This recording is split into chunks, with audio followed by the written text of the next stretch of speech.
Between 1974 and 1977, roughly 70,000 people walked into the Alaskan wilderness to build the Trans-Alaska Pipeline. They came out the other side having finished the largest, most expensive construction project in the history of the United States. But some of them came out with something else, a story, and a lot of them would not tell that story for the next 40 years. Here is the story. Out on the survey lines and the clearing crews, the men pushed deepest into country that no human being had ever walked, kept seeing the same thing, something standing at the edge of the trees, tall, dark, covered head to foot in hair, standing upright like a man, watching them work, and then gone. And you did not report something like that on a pipeline crew in 1975. Not unless you wanted to be the joke of the camp for the rest of the season, so they swallowed it for decades. And this is not one tired welder with a tall tale. This is a pattern. It turns up on crew after crew, camp after camp, hundreds of miles apart, told by men who never met one another and had absolutely nothing to gain by lying.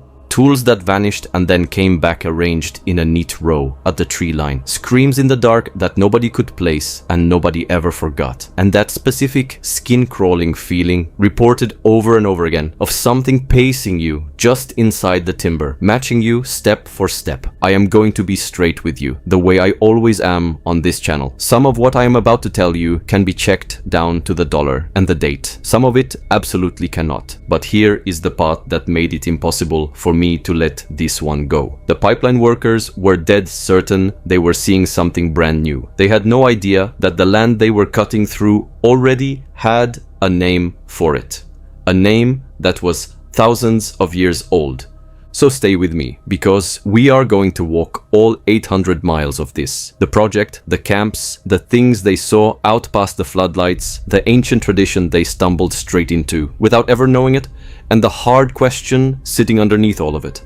Were 70,000 exhausted men simply imagining things in the dark? Or was something out there in the trees watching the single most ambitious thing America has ever built the entire time?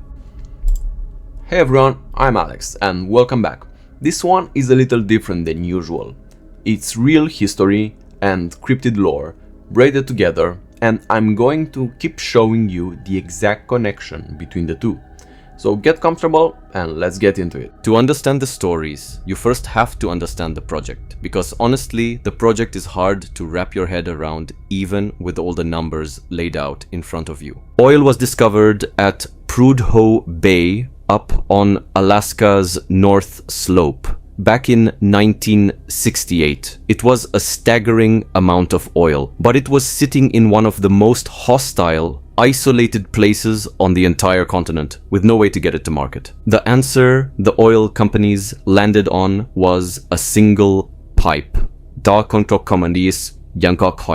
48 inches across, running 800 miles from Prudhoe Bay all the way down to the port of Valdez on the southern coast. The steel was so specialized that American mills could not produce it fast enough, so the pipe itself was ordered from Japan as far back as 1969. Then the project stalled for nearly 5 years, tangled up in lawsuits and environmental review. It took the 1973 oil crisis to finally break it loose. Construction on the pipeline itself ran from 1975 through 1977, and the first barrel of oil reached Valdez on July 28, 1977. The final price tag came in around $8 billion, which was about 9 times the original estimate. But before a single section of pipe could be laid, the workers had to build a road just to reach the route. That road is the Dalton Highway, though for the next 50 years, almost everyone in Alaska would simply call it the Haul Road. Crews completed it in 1974, more than 400 miles of mostly gravel, and the first highway in American history to cross the Arctic Circle. It runs through boreal forest, climbs over the Brooks Range, and pushes out across open Arctic tundra to the oil fields. For long stretches, it is the only sign of human beings in any direction at all.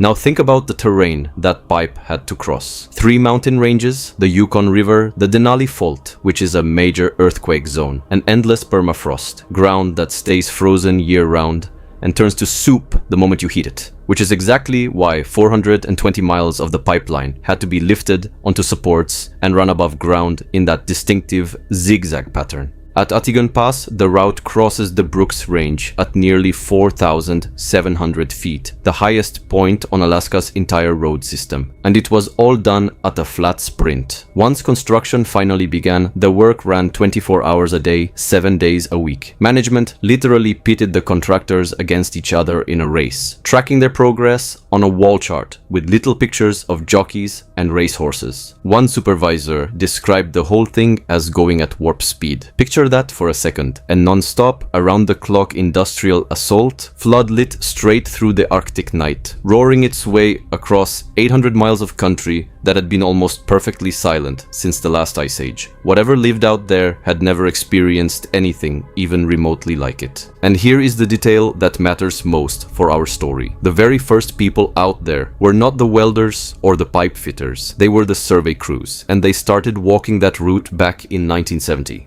According to the historical record, those crews had to be armed because of the danger from animals. In places, the forest was so dense that they had to cut down trees just to make any progress at all. At Keystone Canyon, surveyors literally rappelled down cliff faces to do their jobs. These were small groups of men, deep in country that nobody had ever mapped on the ground, completely and utterly on their own. I want to be fair and clear-eyed here before we go any further. Alaska did not need a monster to be dangerous. 32 workers died building this pipeline, crushed, frozen, killed in accidents. The wilderness up there is genuinely, routinely lethal, all on its own. Keep that firmly in your mind, because it matters for both sides of the story I am about to tell you. So where did 70,000 people actually live? In camps, somewhere between 20 and 30 of them, strung out along the 800-mile route like beads on a wire. These were men chasing money, and the money was real. The rest of the country was deep in a recession, and up on the pipeline, a welder could clear well over $1,000 a week. People drove the Alaskan highway from Texas and Oklahoma and Florida just for a shot at a job. But that money came with a price, and the price was the camps. They ranged enormously in size. The smaller ones out at the pump stations housed around 250 people. The biggest, the terminal camp down at Valdez, held 3,500. Each camp sat on a thick gravel pad to protect the permafrost underneath, and many of them had their own gravel airstrip, because in a lot of cases, the only way in or out was by air. There were no personal vehicles. If you needed to go somewhere, you flew. The work schedule was brutal in a very particular way. 12 hours a day, 7 days a week, often 9 weeks straight before you got a 2-week break. One woman who worked a camp 200 miles north of the Arctic Circle described it almost word for word as sentencing yourself to a jail you happened to be allowed to walk away from. You ate, you slept, you did a little laundry, and you went back out. That was the entire rhythm of life. Inside the camps, the legend is that it was paradise. All-you-can-eat food around the clock. Workers remembered it as Disneyland and Fairyland rolled into one. 5-course breakfasts if you wanted them. Here is a detail I love, because it tells you everything about how isolated these places were. Workers would beg anyone flying to Fairbanks to bring back a McDonald's burger and then happily eat it hours later, stone cold. That was a luxury. That was a treat worth asking for. But the camps also had a darker texture, and I am not going to skip past it. There was, by every honest account, an enormous amount of drinking and drug use. In the remote camps, there was essentially no law enforcement at all. The places were, in one worker's words, pretty much self-governing. Whiskey got bootlegged in by the trunkload and resold at a 400% markup. I am not telling you this to be lurid. I am telling you because it is the honest backdrop, and it cuts in 2 directions at once. On one hand, it is the perfect environment for a tall tale to sprout legs. Exhausted men, deep isolation, plenty of alcohol, endless shifts, and a culture of spinning stories to rattle the new guys. On the other hand, it is also exactly the kind of place where, if something genuinely was moving around out past the floodlights, a lot of credible, sober people would be in a position to see it. Hold both of those thoughts at once. We are going to need them. and consider the witnesses themselves. Tens of thousands of working men, laborers, teamsters, welders, surveyors, most of them from the lower 48, with no Arctic experience whatsoever and no frame of reference for what Alaska's wilderness was even supposed to look or sound like. Many of them working night shifts under the disorienting 24-hour daylight of an Arctic summer, or in the total darkness of an Arctic winter. If you set out to deliberately design a situation that would generate a flood of strange encounter stories, you would have a very hard time doing better than this. There's one more thing about those camps I want you to picture, because it genuinely matters. They were islands. Tiny, brilliantly lit islands of noise and light and people. And then, immediately past the last trailer and the last floodlight, nothing. No suburbs, no scattered farms, no next town over. Just hundreds of miles of unbroken forest and tundra in every single direction. A worker stepping out of the mess hall for a cigarette at 2 in the morning was standing right on the edge of one of the emptiest places left on the planet. And human beings are simply not built to feel comfortable on an edge like that. So what did they actually report? Let me lay out the shape of these stories for you, and let me be straight about where they come from. The pipeline era accounts almost always share the same handful of details. Figures standing motionless at the edge of the cleared right-of-way, simply watching the work. Night shift workers hearing screams out in the dark. Not weirus, not bears, something they could not place and never forgot. Tools and equipment moved around or gone missing entirely. And over again, that specific crawling sense of being paced, of something keeping level with you, just inside the tree line, matching you step for step. Let me make one of these concrete for you, the way it actually gets told. A 2-man crew is walking a section of cleared right-of-way at the end of a long shift, the light fading. One of them notices that the other has gone completely quiet and is staring off into the trees. He follows the look, and there, maybe 150 feet back in the timber, is a dark, upright shape. Too tall, too still. They watch it. It watches them. Nobody says the word out loud. They just walk a little faster, and they do not look back. And for the rest of their lives, neither of them is ever completely sure what they saw. That is the template. It almost never ends in violence. It ends in a long, quiet unease that the witness carries home with him. And the survey and clearing crews are the witnesses I personally weigh the most heavily for one simple reason. They were the tip of the spear. By definition, they were the first humans into each new stretch of forest before the floodlights, before the noise, before the camps even existed. If there was something out there, living a quiet, undisturbed life, the survey crews were the ones who would have crossed paths with it before it had any reason at all to be wary. Everyone who came after them, the welders, the teamsters, the pipe fitters, arrived into country that had already been torn open. The survey crews arrived into country that had not. Now, the honesty part. These accounts are not centrally documented. There is no pipeline incident report anywhere that says the word Sasquatch. What we have instead are stories that surface in places like Cryptid Podcast, Collins, in sighting databases years after the fact, and in family oral history. A grandfather, decades later, finally telling the grandkids what he saw during the pipeline years. That is genuinely weak sourcing, and I am not going to dress it up as anything stronger than it is. But here is why I do not think you can just toss the whole thing in the trash either. The pattern is too consistent, and it does not sit there all alone. It lines up almost exactly with stories from a completely different Alaskan industry in the very same era, logging. Up in the Tongass National Forest around Ketchikan, the timber camps have their own well-worn body of these stories, and one detail repeats in a way that I find genuinely hard to shake. Veteran loggers describe tools that would go missing from a work site and then turn up later, neatly arranged, lined up along the edge of the tree line, not scattered, not dragged off and abandoned, arranged, as if something had picked them up, examined them, and set them back down, with a kind of deliberate care. Other crews described screams in the dark so far outside anything they knew that grown men, flat out, refused to go back to the site. Some of them quit the job over it. It is the same lane we were in with our wildland firefighter video, the one where a fire crew watched 3 of these things cross a burn line in Oregon. Blue-collar people doing a genuinely hard and dangerous job, who had no reason in the world to invent anything and every reason to keep their mouths shut. That witness profile is exactly the pipeline witness profile. And if you have watched this channel for a while, that detail about tools being moved and arranged should ring a very specific bell, because it is the same behavioral signature that keeps surfacing in trail cam and homestead cases. The suggestion of something out there with hands and curiosity and patience. I personally think that is the single most interesting thread in this entire topic, and we are going to come back to exactly why. Everything is real here, documented, ethnographic, not cryptid podcast material. Because here is the thing those pipeline workers did not know. The land they were cutting through already had a name for what they thought they were seeing.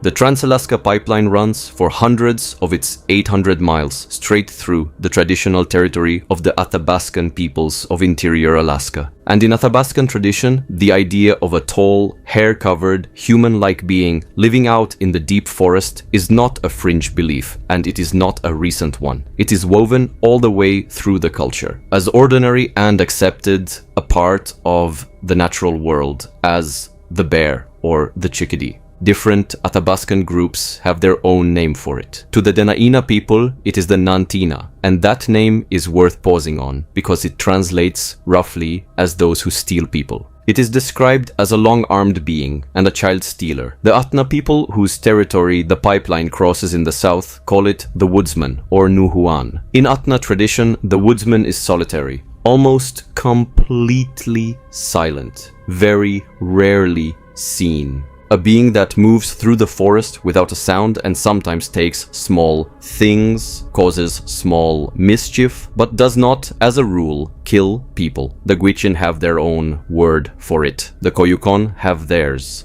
And here is a distinction inside the folklore that I think is genuinely fascinating because it shows just how carefully observed these traditions are. Many Athabaskan communities draw a clear line between two different kinds of being. There is the woodsman, solitary, stealthy, shy, a thief, but not a killer. And then there are what is sometimes translated as the bush Indians, described as more aggressive, more human-like, and crucially, living in groups rather than alone. That is not a vague, hand-waving monster myth.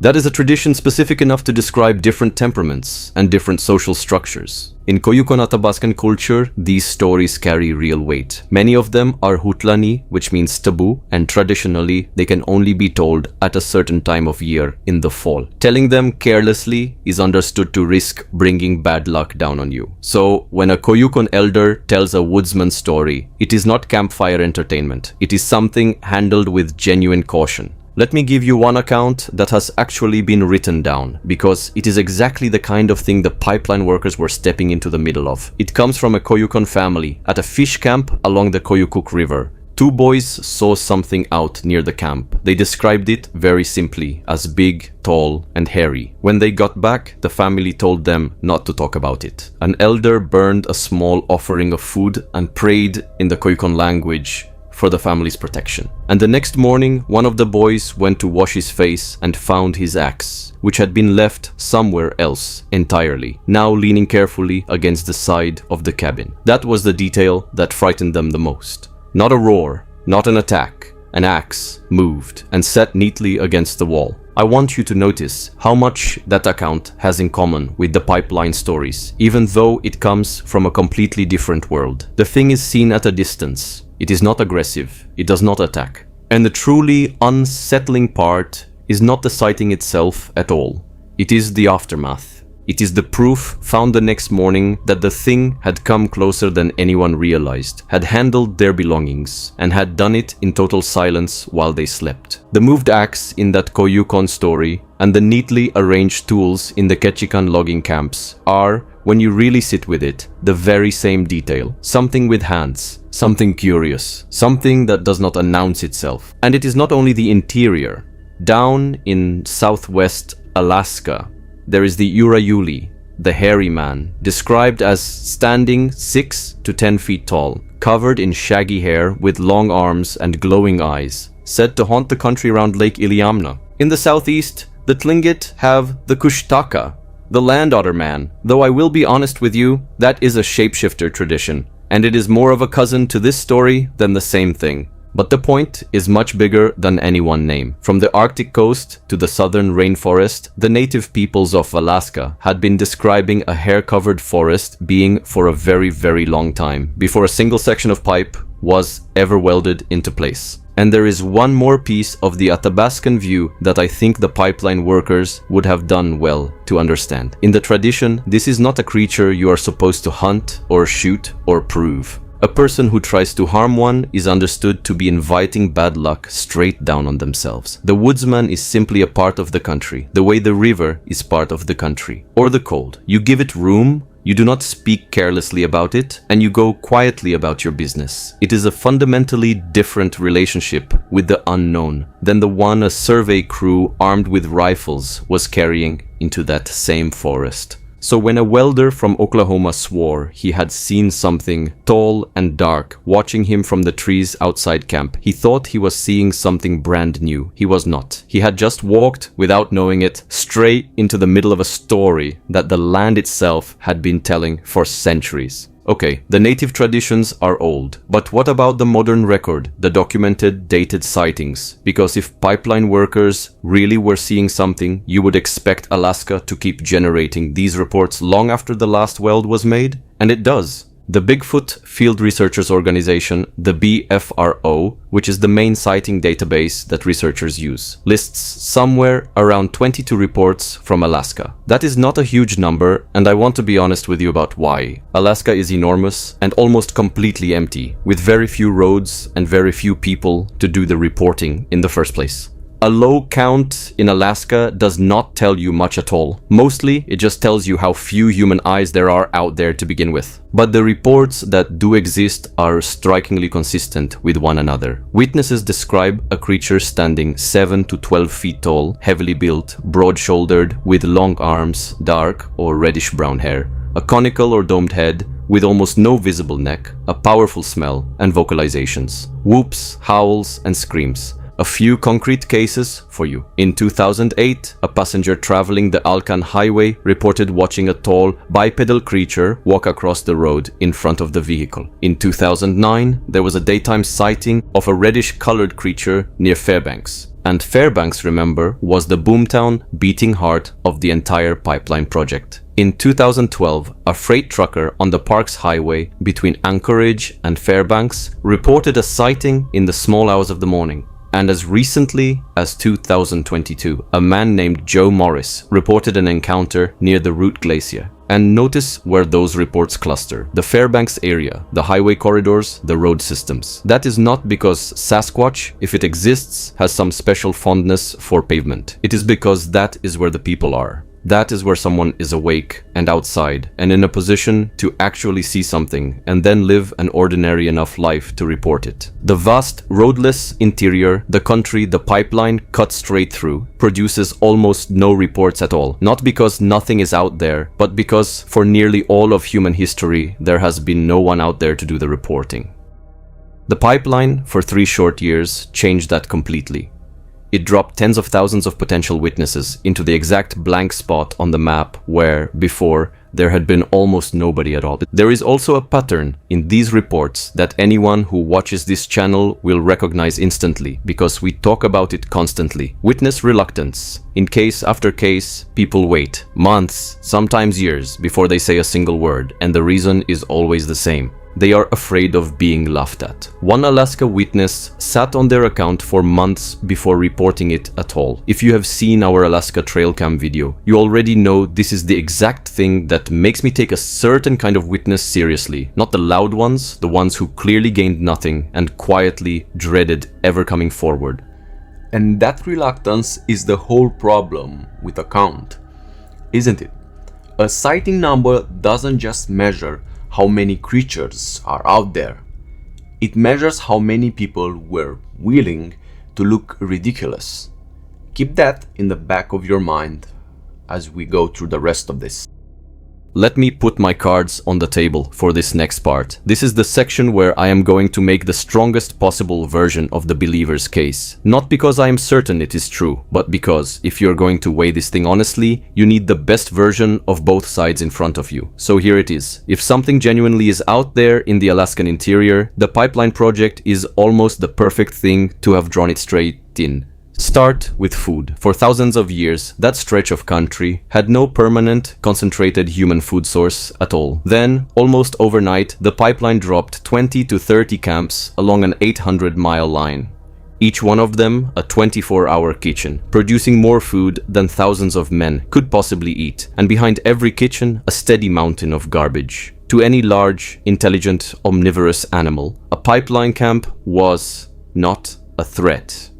It was the richest, easiest meal in the entire history of that landscape. The bears understood that immediately. The real question is whether something else did too. If you have followed the channel, you know this connects directly to a behavior pattern we have dug into before. The persistent reports of Sasquatch raiding garbage cans, taking food, even that strange recurring business with salt.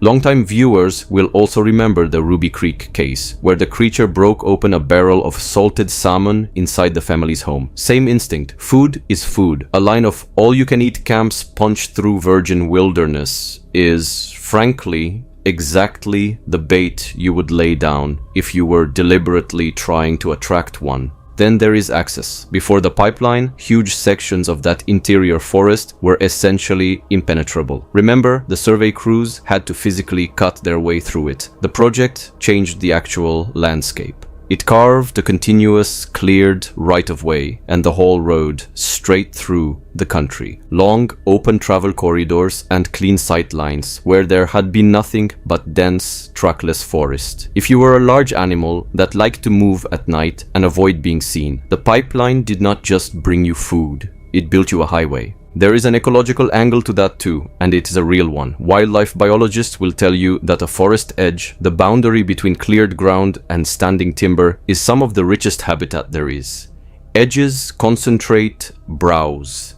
Edger seeing på concentrates. And where the browse concentrates, the prey animals concentrate. And where the prey concentrates, the predators follow. The pipeline did not just cut a corridor through the wilderness. It created 800 miles of brand new forest edge. If you are a large predator or a large omnivore, that cleared line is not a scar on the landscape. It is a buffet rail, and it runs unbroken from the Arctic Ocean all the way down to the Gulf of Alaska. Put the two things together, the food and the access, and the believer's case really does sharpen into something worth taking seriously. For 3 years, the pipeline offered a large, intelligent forest animal, a continuous, well-lit, food-rich corridor running the entire length of interior Alaska, patrolled by tens of thousands of distracted, exhausted human beings. If such an animal exists, and if it is anywhere near as curious and as opportunistic as the reports everywhere else suggest, then it is not strange at all that pipeline workers said they saw it. Honestly, it would be a little strange if they had not.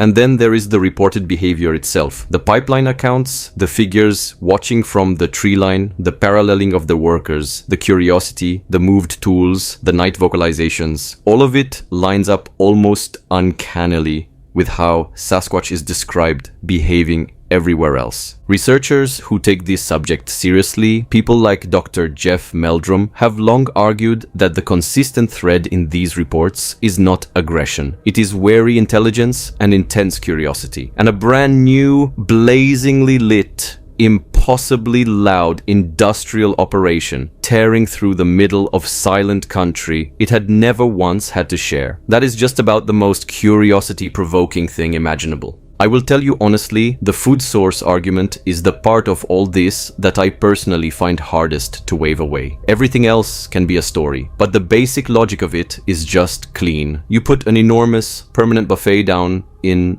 the middle of the wilderness, and the wilderness comes to dinner. The only real question left is what exactly showed up to eat. Now I have to do the other half of the job. And on this channel, I always will. Because there is a serious, sober case against every single thing I just told you. And it deserves real weight, not a token paragraph. Start with the simplest explanation, and it is a strong one. Bears. Alaska has an enormous population of grizzly and black bears. A bear standing upright on its hind legs, which they absolutely do, to see better and to smell better, is tall, dark, massive, and from a distance, in bad light, genuinely human-like in its outline. An exhausted worker glancing up from the cut line at a standing brown bear 200 feet off at the edge of the trees. That is not a wild explanation at all. That is very probably what happened most of the time. Honestly, maybe nearly all of the time. Then layer in the camp conditions and be honest about them. 12-hour shifts, 7 days a week, 9 weeks without a real break. That is a recipe for deep exhaustion, and exhausted brains misread shapes and shadows constantly. Then add the heavy drinking and drug use that genuinely ran through those camps. Then add the sensory disorientation of working under 24-hour summer daylight or in the crushing dark of an Arctic winter. None of that makes a worker a liar. It just makes them an unreliable instrument through no fault of their own. And then there is the culture itself. Remember, this was documented in the logging camps explicitly. A lot of these stories were deliberately told to spook the greenhorns, the new guys, the chichacos. A scary story about something in the woods is a kind of currency in an isolated camp. It passes the long hours, it establishes who is a hardened veteran and who is fresh meat, and it grows a little bigger with every single retelling. Some unknown number of these pipeline accounts did not start as encounters at all. They started life as entertainment. And this part is critical. There is no physical evidence from the pipeline era, none. No hair sample, no track cast, no photograph, no specimen. Not then and not since. With 70,000 people out there, many of them armed, over a span of 3 years, that complete absence is a real and fair problem. And I'm not going to pretend to you that it is not. And I want to add one more skeptical point, because it is the one I personally find the most quietly damaging. Almost every pipeline encounter story we have reaches us secondhand and late. It is a memory, recounted 40 or 50 years after the fact, very often by the children or the grandchildren of the man who supposedly had it. Human memory is not a recording. It drifts. It tidies itself up. It borrows details from other stories, sharpens the vague parts, and quietly drops the boring ones. And it does all of this without the person ever once knowing it is happening. A story that started its life as I saw a bear behaving strangely can become, across 50 years and 3 retellings, I saw a Sasquatch. Not through any lie at all, just through the ordinary process of being human. But here is the example I most want you to sit with, because it is the cleanest cautionary tale in all of Alaskan cryptid lore, and it is about a place called Portlock. Portlock was a cannery town on the Kenai Peninsula, and the famous story goes that it was abandoned around 1950 because a killer, hair-covered creature, known locally as the Nantinak, terrorized the residents, killed dozens of them, and finally drove the whole town to flee. It is a fantastic, genuinely chilling story. It is also when you actually go and check it, not what happened.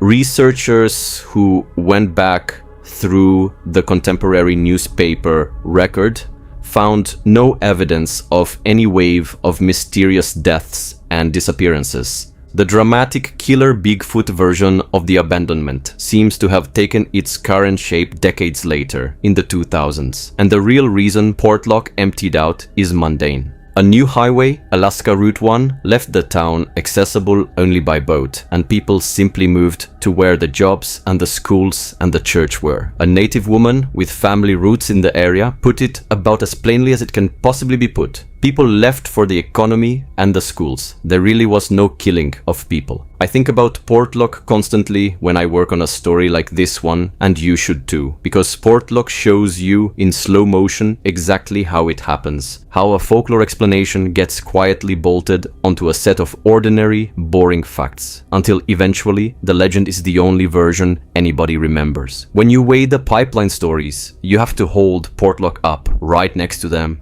and ask yourself honestly, is this the same thing happening all over again? And I want to be really clear about something. Bringing up Portlock isn't me debunking my own video. It is the exact opposite. If we're not willing to throw out the stories that do not hold up, then you can't trust us on the ones that actually do.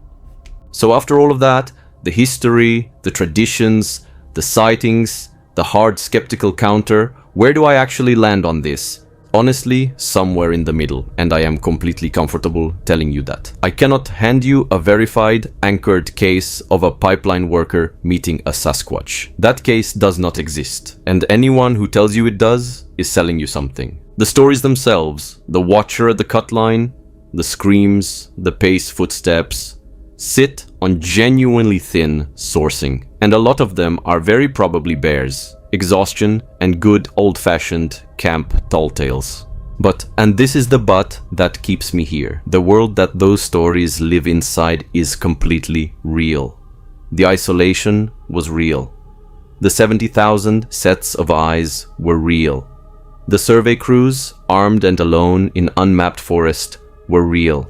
And the deepest layer of all, the Athabascan tradition of a hair-covered woodsman living in exactly that country, is real, ancient, and was there long before the pipeline ever existed. That tradition did not borrow anything from the pipeline workers. If anything, the pipeline workers walked, completely unknowingly, straight into the tradition. Here is where I personally land. I do not think the men on the survey crews who came back uneasy were lying. I think they were dropped, exhausted and far from home, into the middle of one of the largest tracts of genuine wilderness left anywhere on earth. A place that the people who had lived there for thousands of years already believed was somebody's home. And whether what they felt out past the floodlights was a bear or their own tired nerves, or something that the Koyukon elders could have named for them in a language those workers did not speak, I do not think we can close that question. I do not think it is closed. And I think there is a reason this particular story keeps such a grip on people, beyond just the question of whether the creature is real. The pipeline was a moment when modern industrial America came roaring into the last genuinely wild place it had left, at full speed, completely certain of itself, floodlights blazing. And the stories the workers carried back home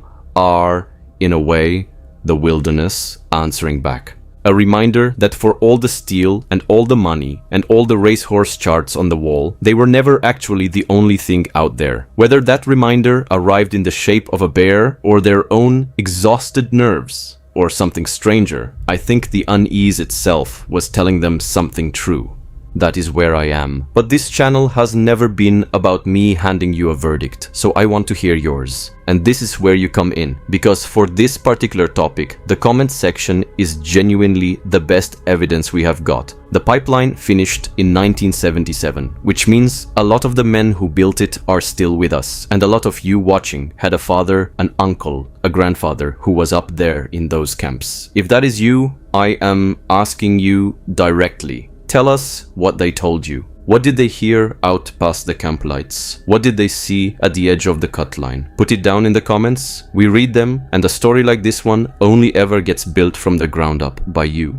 And if cryptid history that is anchored in real places and real records is what you are here for, do me a favor and subscribe, because that is the entire lane this channel lives in. They built 800 miles of steel across the top of the world. They did it in 3 years, through mountain ranges and permafrost and 40 below cold. And it remains one of the most staggering things human beings have ever physically accomplished. But you do not conquer a place like the Alaskan interior. You are only ever a guest there. But I do think a lot about how those workers came home quietly, certain that the whole time they were there, something had been watching them from the trees. I'm Alex, thank you for watching, and I'll see you in the next one.